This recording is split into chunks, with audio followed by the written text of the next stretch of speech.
wall without a face.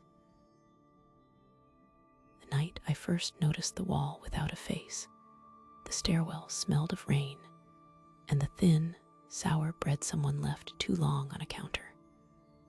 I had arrived with a single lamp and a cardboard box of books. The renter across from my door, Mr. Gree, said nothing useful when I asked about the old patch of plaster on the landing, except to drop his gaze and point with a lip twitch toward the stair. Best not to stare, he said, as if staring were a social faux pas and not a warning. It was small at first, a sensation like a missing word at the end of a sentence. My reflection in the apartment mirror felt slack, as if someone had cut the last line from a poem, and I was left facing its pause. Photographs I hung on my walls slid down an inch overnight, frames slightly askew, the faces within vaguely blurred, as if guilt or moondust had settled on them. I told myself it was the building settling, use and age playing tricks on a new tenant's nerves. Days folded into a rhythm of small disruptions. I would put a mug on the table and find it inches to the left. A blouse folded in a drawer emerged with the collar turned wrong. Once, a neighbor's radio, clear through paper-thin walls, cut out mid-song and left behind what sounded like a held breath. I began to map these absences the way someone charts old phone calls. Time, place, what was missing. The map grew dense near the landing. Its center, a pale, square refusal of a face plastered into the wall. The ledger appeared accidentally. In the dim basement where the building kept forgotten things, beneath a shelf of cracked jars and rusting tools, an old book lay wrapped in oilcloth. Its pages were brittle, its ink had the tremor of weathered hands. Names and dates filled the margins, and beside some of them, a short notation. Removed, covered, quieted. I brought it upstairs with the lamp's light trembling on the page. It spoke in polite, cramped script of faces taken down, of portraits erased, and the silence that followed. Mr. Gree allowed himself a single long story, abrupt, clipped about a room on the third floor where a woman had once painted her husband's portrait, and then, when he left, painted it away. He did not say why, only that the plastered patch had been tidy and final when his mother had shown him as a boy. We were taught not to ask after such things, he said, clutching the strap of his cardigan. His watch ticked loud in the small kitchen. I felt ridiculous, pinning hope to a story, as if a tale could be lever and pry the wall open.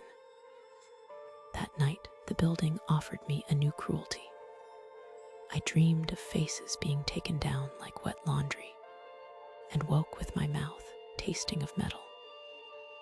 When I went into the hallway, the plastered square glowed paler than the wall around it, as if some light had slipped inside and found no contour to rest upon. I touched it with a fingertip. The surface accepted it without resistance, cool and dry. For the first time, the absence returned a small private echo of my own pulse, as if acknowledging touch with something that was almost, but not quite, feeling.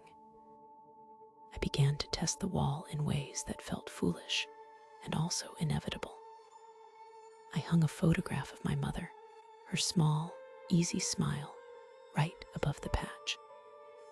By morning, the photo sagged, its corner damp, the smile blurred like a smudge on glass.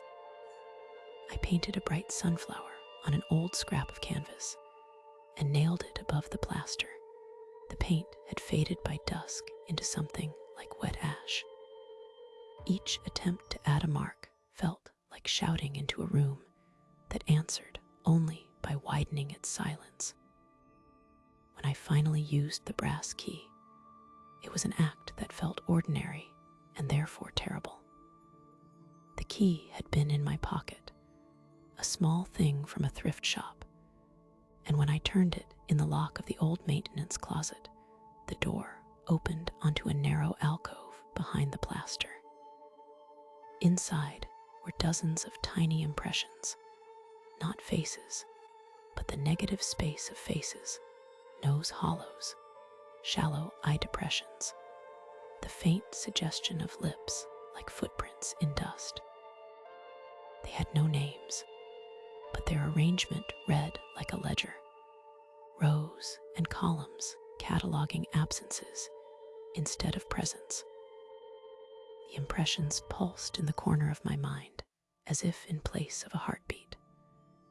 I pressed my palm to one shallow-eye dent and felt a cool refusal, like a book that will not open to the page you want.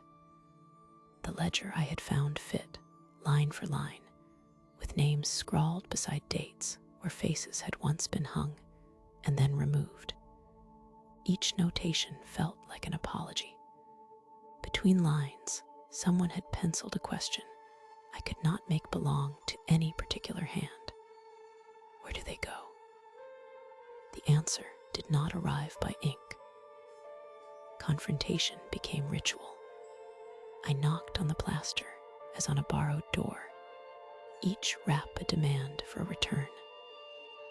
At first, the wall replied with silence thick enough to unthread my thoughts. Then, once, something moved behind it, not a sound, but a rearrangement of shadow, a tightening like breath inhaled without lungs. The stairwell's light slurred, the building cleared its throat. In the moment afterwards, I felt as though something had watched me closely, not with eyes, but by cataloging the way my shoulders made an outline against the lamp's glow. That night's sleep was brittle, and I woke to the sensation of being observed in rooms that should have sheltered me. Mirrors no longer returned my full shape. One reflected the curve of my cheek, and then stopped, like a sentence cut short. I found, taped to my apartment door, a single photograph of me, taken when I had been setting a lamp on the table, but with my face washed into the same soft absence as the plaster. The photo bore no handwriting, no address. My name had been removed from the ledger that morning, with a neat, indifferent hand. Panic has a particular mathematics. Additive, unlikely acts that eventually sum to an undeniable result. I ripped down expired wallpaper, scraped plaster with a butter knife, tried to give the wall purchase, something for memory to hold. Beneath the floral print, the surface was layered with older wallpapers, each design peeled back like an onion of someone else's domestic life. Within those layers, I found faint ink marks, names in hands that echoed through the decades. The building felt less like walls and more like a slow ledger of forgetting. The end of things often hums with a quieter sound than their beginning. On the night, I stopped being sure which side of the doorway belonged to me. I opened the maintenance closet and leaned my forehead to the featureless patch. I whispered a list of names I loved, letting them fall into the plaster like coins. The wall did not take them with malice. It accepted them, as if collecting weather. Behind me, the stairwell filled with a low harmonizing sound, no voice, only the suggestion of many inhalations. And for a moment, I felt both erased and immensely attended to. In the morning, I left the building with only a lamp, my coat, and the ledger under my arm. The city seemed ordinary: buses, a dog that barked too cheerfully, a coffee stand steaming. Yet, when I glanced back at the row of brownstones, one landing stared with a square of pale plaster that matched the outline of the photograph on my door.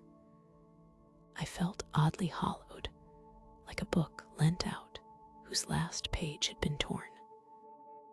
Later, when strangers asked where I'd been, I lied with a quietness that felt less like deflection and more like